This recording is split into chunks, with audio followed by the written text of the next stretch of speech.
បាទអូខេសួស្តីបងប្អូនអរគ្នាបាទបន្ទាប់ពី admin ចេញវីដេអូមួយដែលតាក់ទងទៅនឹងការដាក់ blue verify នៅលើ account គឺឃើញថាបងប្អូនយើងឆាតមក admin ច្រើនមែនទែនហើយ admin ក៏បានជួយធ្វើការដាក់ blue verify ឲ្យពួកគាត់ហ្នឹងក៏បានច្រើនអ្នកឲ្យដែរហ្នឹងហើយគឺឃើញថាយើងចំណាយអស់ត្រឹមតែ$2.45សេនទេមាន account ខ្លះ44 45វាមិនទៀងអញ្ចឹងណាខ្ញុំមិនដឹងថាម៉េចដែរព្រោះវាកាត់តាមអញ្ចឹងទៅ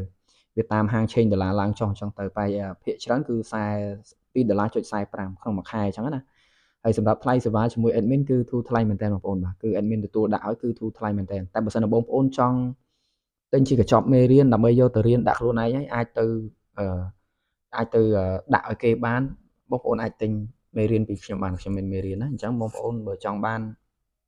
មេរៀនឬក៏ចង់ដាក់ blue tick អីគឺអាចឆាតមក admin តាមរយៈលេខ Telegram ដែល admin ដាក់នៅខាងក្រោម description ហ្នឹងហើយគឺ admin មានទទួលដាក់ទាំងអស់ឃើញថាគឺវាល្អមែនទែនបងប្អូនបាទតម្លៃគឺវាធូរថ្លៃហើយបងប្អូនខ្លះគាត់ដាក់មិនបានអញ្ចឹងទៅគាត់ឆាតមកគាត់ថាឃើញដាក់នៅក្នុងវីដេអូរបស់ admin គឺតែ$2ទេប៉ុន្តែដាក់ខ្លួនឯងអស់អ្នកខ្លះដាក់អស់16អ្នកខ្លះដាក់អស់14អញ្ចឹងទៅអាហ្នឹងសូមបញ្ជាក់ដែរការដាក់គឺយើងត្រូវការប្រើ technique ជាច្រើនតែបើយើងគ្រាន់តែដាក់តាមធម្មជាតិគឺវានឹងតម្លៃពេញហើយព្រោះអីអាហ្នឹងការដាក់គឺដូច admin និយាយអញ្ចឹងគឺយើងត្រូវមាន technique ក្នុងការដាក់ដើម្បីឲ្យតម្លៃហ្នឹងវាទាបអញ្ចឹងណា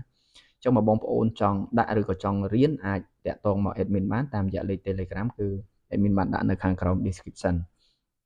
ហើយ admin នឹងដាក់ account ភ្ញៀវដែលបានឆាតមក admin នៅខាងនេះវីដេអូបងប្អូនចាំមើលទៅគឺពួកគាត់បានដាក់អ្នកខ្លះដាក់ម្នាក់សិតតែ2 account ដាក់សិតតែ2 account ហើយការដាក់ហ្នឹងគឺអត់យូរទេបងប្អូនរយៈពេលត្រឹមតែ5នាទីយ៉ាងយូរអញ្ចឹងណាហើយបើសិនបងប្អូនបាន sign in ជាមួយនឹង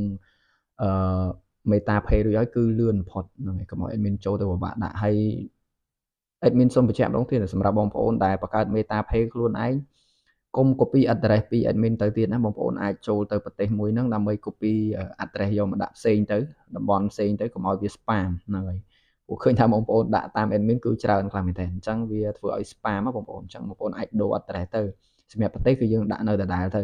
ហ្នឹងហើយអូខេវីដេអូនេះក៏មានតែប៉ុណ្្នឹងដែរបើសិនជាបងប្អូនចង់ទិញមេរៀននេះដើម្បីយកទៅរៀនដើម្បីយកទៅលក់បន្តឬក៏ទៅដាក់ឲ្យគេបន្តអាចតាក់ទងមក admin បានគឺតម្លៃធូរថ្លៃទេអូខេបាយបាយ